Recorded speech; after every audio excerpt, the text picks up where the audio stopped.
ஒரு பீஸா ஷாப்ல சாரான்ற ஒரு சிறுவர் ஒரு துண்டு பீஸாவ சாப்பிட்டு, இன்னொரு துண்டு பீஸாவ ஒரு பிளாஸ்டிக் பேக்ல போட்டு, கால் தொடையில டேப் போட்டு ஒட்டிக்கிட்டா. இப்ப இருக்கிற பீஸா துண்டுகள கெஸ்ட்டுக்கு சர்வ் பண்றா. டேபிள்ல உள்ள ஒரு லேடி, "இதுதான் ஆகப்பெரிய பீஸாவா? இதுக்கு முன்ன பெரிய சைஸ்ல இருந்துச்சே." அதுக்கு சாரா, "இல்ல, எப்போதும் இதே சைஸ்ல தான் இது இருக்கும்."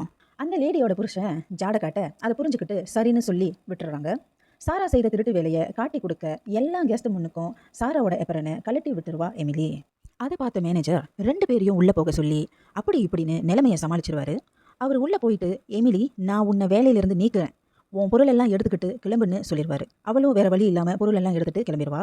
2 வாரங்களுக்கு பிறகு எமிலி அந்த பீஸா ஷாப்புக்கு வந்திருப்பா. அங்க ஒரு சின்ன பொண்ணு பீஸா சாப்பிட்டுட்டு இருப்பா. அவளோட எமிலி பேசிட்டு இருப்பா.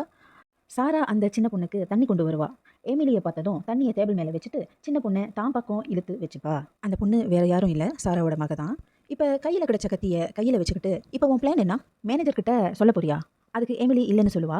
சாரா ஏதோ ஒரு பிரச்சனையில இருக்கான்னு எமிலி புரிஞ்சுக்கிறா. "சாரா, உனக்கு என்ன பிரச்சனைன்னு?" கேட்க, "என்னையும் என் பிள்ளையையும் வீட்ட விட்டு துரத்திட்டான் என் புருஷன். நான் சம்பாதிக்கிறது வீட்டு வாடகைக்கே சரியா இருக்கு.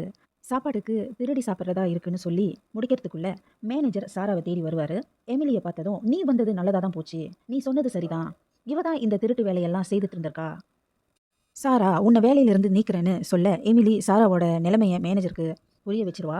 இப்ப மேனேஜர் 2 பேரையும் வேலையில சேர்த்துக்கிறாரு. "சாரா, உனக்கு என்ன உதவி வேணும்னாலும் கேளுன்னு" சொல்லிருவாரு. நாம ஒருத்தருக்கு ஒருத்தர் தான் உதவி செய்துக்கணும்னு சொல்லி படத்த முடிச்சிடுறாங்க.